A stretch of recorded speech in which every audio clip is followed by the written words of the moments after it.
نحمده ونصلي على رسوله الكريم اما بعد فقد قال الله تبارك وتعالى كما ورد في سورة التغابن اعوذ بالله من الشيطان الرجيم بسم الله الرحمن الرحيم الم يأتكم نبأ الذين كفروا من قبل فذاقوا وبال امرهم ولهم عذاب اليم ذلك بأنه كانت تأتيهم رسلهم بالبينات فقالوا وبشر يهدوننا فكفروا وتولوا واستغنى الله والله غني حميد زعم الذين كفروا أن لن يبعثوا قل بلى وربي لتبعثن ثم لتنبؤن بما عملتم وذلك على الله يسير صدق اللہ العظیم۔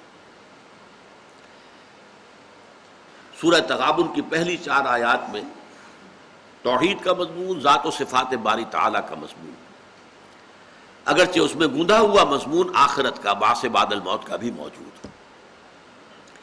اب 2 آیات میں نبوت اور رسالت کے بارے میں نوع انسانی کو جو سب سے بڑی ٹھوکر لگی ہے اس کا ذکر ہو رہا ہے۔ اللہ نے جب رسول بھیجے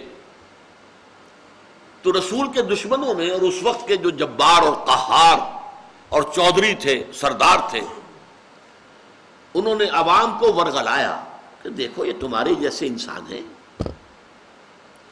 یہ نوح بھی ایک انسان ہے، روٹی کھاتا ہے، بازاروں میں چلتا پھرتا ہے، یہ کیسے رسول ہو سکتا ہے؟ اللہ کو رسول بھیجنا تھا تو کوئی فرشتہ بھیجتا، اس کے آگے پیچھے جو ہے ہٹو بچو کرنے والے چوبدار ہوتے، اللہ کا سفیر، اللہ کا پیغامبر آ رہا ہو، یہ ایسا نہیں، یہ تمہاری طرح کا انسان ہے۔ ہاں معلوم ہوتا ہے کہ یہ تمہارے اندر ذرا اقتدار حاصل کرنا چاہتا ہے، غلبہ حاصل کرنا چاہتا ہے، اس کے لیے ڈھونگ رچایا ہے اس نے یہ سارا نبوت اور رسالت۔ سمجھ رہے ہیں میری بات؟ یہی تھا سارا پروپیگنڈا جس کی بنا پر کہ قریش کے جو سردار تھے مشرک، وہ اپنی قوم کی عوام کی اکثریت کو حضور سے دور رکھنے میں کامیاب ہوئے۔ کیوں نہیں ان کے اوپر کوئی آسمان سے فرشتہ نازل ہوتا ہوا ہمیں نظر آیا اگر یہ اللہ کے رسول ہے؟ ما لہذا رسول یمشی فی الاسواق، یہ تو بازاروں میں گھومتا پھرتا ہے۔ ظاہر بات ہے کہ حضور اپنی ضرورت کی چیزیں خریدنے کے لیے بازار میں جاتے ہی ہوں۔ آپ ایک بشر تھے، اللہ کے بندے تھے، انسانوں میں سے تھے، ہاں چن لیے گئے، اللہ نے وحی کا سلسلہ جاری کر دیا، باقی تو سارے بشریت کے تقاضے تھے۔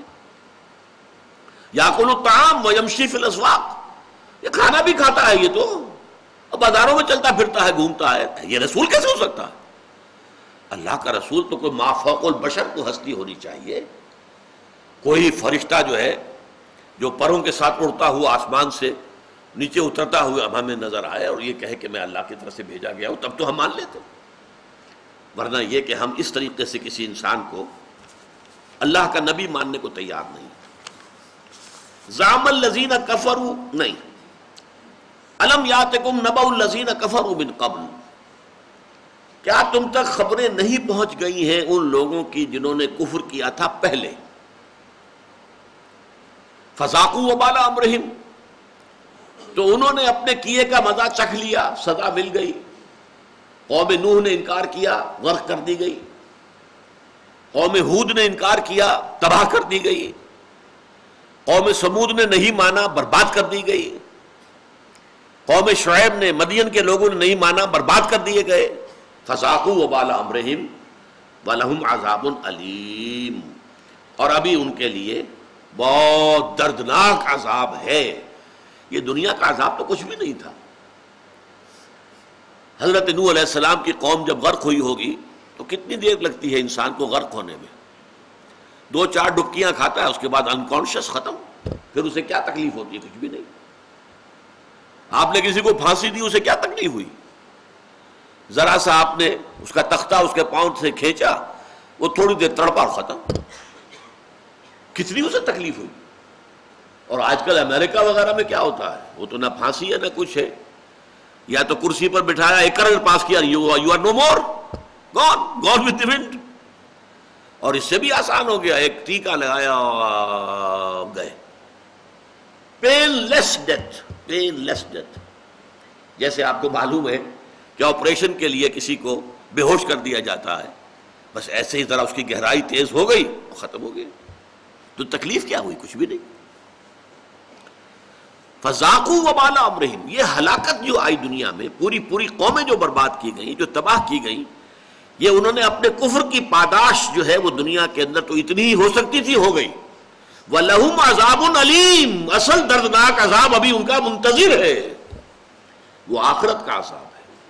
علیم، علم سے علم، پینفل جسٹسمنٹ، پینفل پنشمنٹ، جس کے لیے آتا ہے کہ تسلسل ہوگا اس پین کے اندر. یہ کھال اگر جھلس جائے گی تو فوراً نئی کھال بنا دی جائے گی، اس لیے کہ ہمیں معلوم ہے کہ سینس جو ہے وہ در حقیقت کھال میں ہے. اس کے نیچے جو گوشت ہے اس کے اندر درد کا احساس نہیں ہے. کھال جھلس گئی، اب وہ جو بھی سینسری اس کے اندر نرس اینڈنگز تھی وہ ختم ہوئی، اب اندر گوشت جل رہا تو تکلیف نہیں ہو رہی ہوتی. اس لیے فرمایا گیا کلما نضجت جلودہم بدلناہم جلودا غیرہا. جہنم کے اندر جیسے ہی لوگوں کی کھالیں جو جھلس جائیں گی، اب فوراً دوسری کھال انہیں دے دیں گے تاکہ وہ سفرنگ، وہ پین، وہ مسلسل رہے، مسلسل رہے، مسلسل رہے. وَلَهُمْ عَذَابٌ عَلِيمٌ. اچھا، اس کا اصل سبب کیا ہوا؟ ذَلِكَ بِأَنَّهُ كَانَتْ تَأْتِيهِمْ رُسُلُهُمْ بِالْبَيِّنَاتِ. ان کا جو یہ دنیا میں حشر ہوا اور جو آخرت میں انہیں سزا ملنی ہے، اس کا سبب کیا ہے کہ ان کے پاس ان کے رسول آتے رہے بینات کے ساتھ.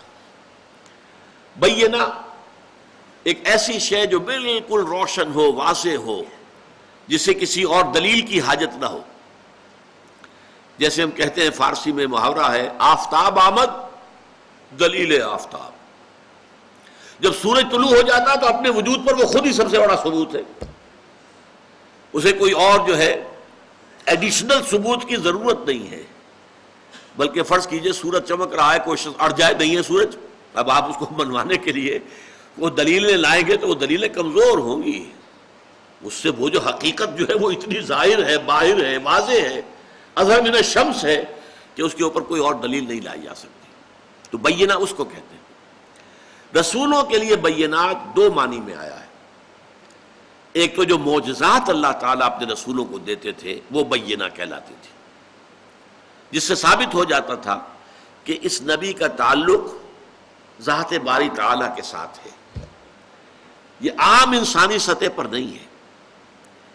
اس نے اگر ایک اشارے سے چاند کو دو ٹکڑے کر دیا، اگر اس نے جیسے کہ حضرت عیسیٰ نے کیا کہ ایک مردہ کو کہا قم باذن اللہ اور وہ زندہ ہو کر کھڑا ہو گیا، معلوم ہوتا ہے کہ یہ اللہ تعالیٰ کی طرف سے یہ نشانیاں، یہ بینات دی گئی ہیں ثبوت کے لیے کہ یہ اللہ کے رسول ہیں.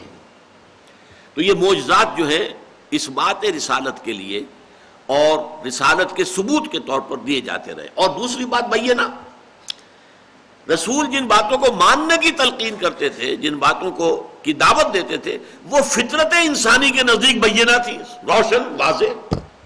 یہ ہم پڑھ چکے ہیں سورہ لقمان کے دوسرے رکوع میں بھی، سورہ فاتحہ میں بھی، کہ فطرت سلیم اگر ہے، پرورٹڈ نہیں ہے، نیچر از ناٹ پرورٹڈ. تو یہ در حقیقت ذات باری تعالیٰ کا معاملہ وہ تو انہیرنٹ ہے ان دی نیچر. اس کی صفات کمال جو ہیں وہ انسان جانتا ہے بائی ہز ویری نیچر. نیکی نیکی ہے، بدی بدی ہے، he knows it by his very nature. یہ ضروری نہیں ہے لمبی لسٹ بنائی جائے کہ یہ نیکیاں ہیں اور یہ ادھر جو ہے یہ بدیاں ہیں، نہیں. Everybody knows it. یہ نیکی ہے، یہ بدی ہے، یہ اچھائی ہے، یہ برائی ہے، یہ گڈ ہے، یہ ایول ہے، ایوری بڈی نوز اٹ. تو ان کو بینات کہا جاتا ہے، روشن بدیہیات فطرت، جو باتیں بالکل واضح ہیں، جو فطرت انسانی کے نزدیک بالکل قابل قبول ہیں. تو ذالک بانہ کانت